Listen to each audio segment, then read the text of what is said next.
যে 2200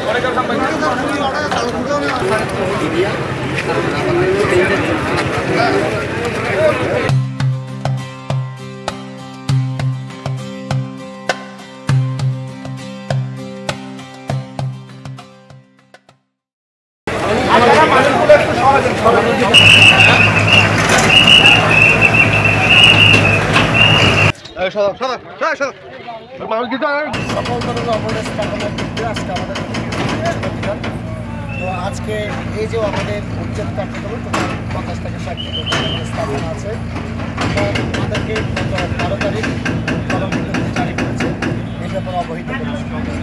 তো এবং পাশাপাশি আজকে যে উচ্ছেদ কার্যক্রম 12 থেকে আমাদের শুরু হয়েছে, সেটা শেষ না হওয়া পর্যন্ত আমাদের কার্যক্রম চলবে।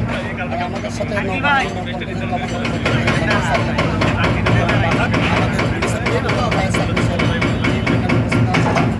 পাশাপাশি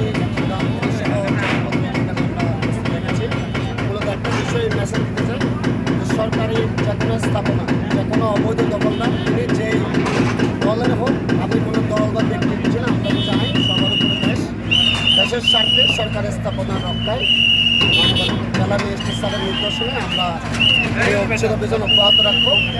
পাশাপাশি মেইন যেটা আদর্শ সড়ক, এই সড়কে যে সমস্ত অবৈধ স্থাপনা আছে আপনার মাধ্যমে আমরা অনুরোধ জানাবো তারা যেন সড়কের সরকারি জায়গায় কোনো অবৈধ স্থাপনা না করে, স্থায়ী কোনো স্থাপনা না করে, তাহলে আমাদের এই কার্যক্রম অব্যাহত থাকবে। আমরা এই ব্যাপারে আপনি সহ এই এলাকাবাসী সকলের সহযোগিতা চাই।